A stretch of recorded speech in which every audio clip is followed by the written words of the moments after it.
Hello friends, आज हम discuss करेंगे मध्य प्रदेश के नेशनल पार्क के बारे में। दोस्तों, मध्य प्रदेश में टोटल कितने नेशनल पार्क हैं, टोटल कितने राष्ट्रीय उद्यान हैं, आज हम उसके बारे में डिस्कशन करेंगे।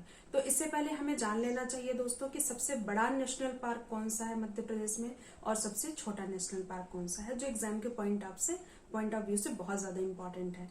तो दोस्तों, सबसे बड़ा जो राष्ट्रीय उद्यान है वो कान्हा किसली राष्ट्रीय उद्यान है। और ये कान्हा किसली राष्ट्रीय उद्यान है कहाँ, किस डिस्ट्रिक्ट में है, तो मंडला डिस्ट्रिक्ट में है दोस्तों। इसकी लंबाई कितनी है और भी इसमें प्रोजेक्ट टाइगर में कब ये शामिल हुआ है, ये सब आज हम डिस्कस करेंगे। तो दोस्तों, ये इसका डिस्ट्रिक्ट मंडला है और कुछ पार्ट इसका बालाघाट में भी है।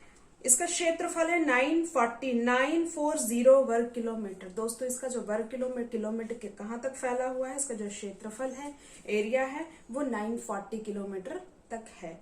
दोस्तों, यहाँ पे हालो एवं बंजर घाटी के क्षेत्र को ब्रिटिश काल में मध्य भारत का प्रिंसेस क्षेत्र कहा जाता था। हालो एवं बंजर घाटी के क्षेत्र को ब्रिटिश काल में मध्य भारत का प्रिंसेस क्षेत्र कहा जाता था। और बामनी दादर ऐसा स्थान जहां से सूर्यास्त एवं सूर्योदय का दृश्य बहुत ही मनोहर दिखता है। दोस्तों, यहाँ पे ये जो बामनी दादर करके जगह है, यहाँ सूर्यास्त और सूर्योदय के समय बहुत ही अच्छा दृश्य रहता है, बहुत ही सुंदर दिखता है। दोस्तों, राजा रानी, ये सौल वृक्ष के दो विशाल ठूंठ हैं। वहां पे दो ठूटे वृक्ष पाए जाते हैं जो जिसमें पत्ते नहीं होते हैं, फल पत्ते नहीं होते हैं, वो सागौन के वृक्ष होते हैं। तो ये राजा रानी करके दो वृक्ष पाए जाते हैं। उन वृक्षों का एक का नाम है राजा और एक का नाम है रानी। दोस्तों, ये हमने बता ही दिया कि कान्हा किसली जो राष्ट्रीय उद्यान है तो मध्य प्रदेश का सबसे बड़ा राष्ट्रीय उद्यान है और एकमात्र ऐसा राष्ट्रीय उद्यान है जहां पे हवाई पट्टी है। दोस्तों, यहाँ पे हवाई पट्टी है क्योंकि ये कहीं ना कहीं टूरिस्ट प्लेस भी है, लोग यहाँ घूमने भी जाते हैं, इसलिए यहाँ हवाई पट्टी की फैसिलिटी भी दी हुई है। तो दोस्तों, हमने देख लिया कि ये जो अपना राष्ट्रीय उद्यान कान्हा किसली राष्ट्रीय उद्यान है, तो ये कहाँ पे है, कितने वर्ग किलोमीटर में फैला हुआ है और कुछ जो इसके फेमस आसपास के चीजें हैं वो हमने डिस्कस किया। दोस्तों, अब हम इसी में देखते हैं कि ये राष्ट्रीय उद्यान कब बनाया गया। तो दोस्तों, 1955 में इसे राष्ट्रीय उद्यान बनाया गया तथा 1974 में इसे प्रोजेक्ट टाइगर में शामिल किया गया। प्रोजेक्ट टाइगर स्टेट के रूप में से शामिल किया गया दोस्तों 1974 में, और 1955 में इसे राष्ट्रीय उद्यान बनाया गया। दोस्तों, दोनों ये जो ईयर हैं आपके एग्जाम के पॉइंट ऑफ व्यू से बहुत इंपॉर्टेंट है, इसलिए इन्हें नोट डाउन कर लीजिएगा। नेक्स्ट है दोस्तों बांधवगढ़ राष्ट्रीय उद्यान।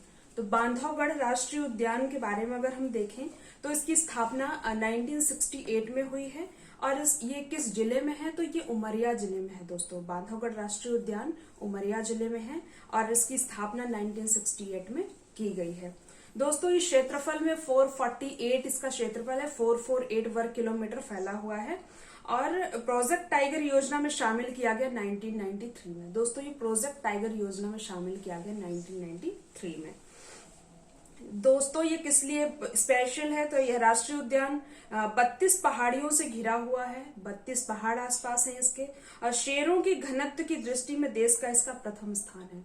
दोस्तों, ये जो बांधवगढ़ है उमरिया में, यहाँ पे शेर ज्यादातर मात्रा में पाए जाते हैं, इसलिए इसका पहला स्थान है शेरों के घनत्व में पूरे ऑल ओवर इंडिया में।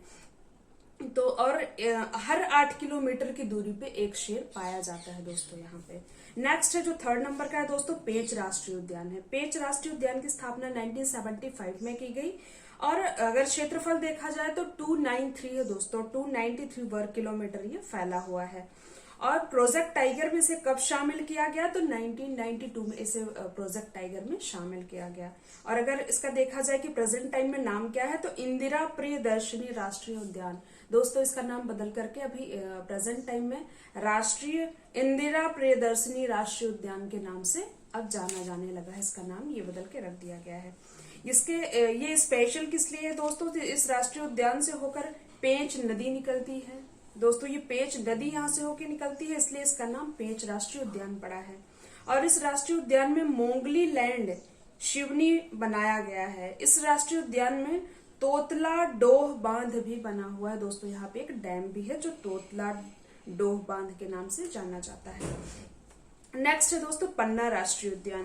पन्ना राष्ट्रीय उद्यान की स्थापना 1982 में हुई है और ये डिस्ट्रिक्ट अगर देखा जाए तो ये पन्ना छतरपुर में लगता है, कुछ पन्ना में और कुछ छतरपुर में भी इसका पार्ट है। क्षेत्रफल देखा जाए दोस्तों तो 543 वर्ग किलोमीटर फैला हुआ है ये। प्रोजेक्ट टाइगर योजना में ये शामिल किया गया था 1994 में दोस्तों। ये 1994 में प्रोजेक्ट टाइगर योजना में शामिल किया गया था।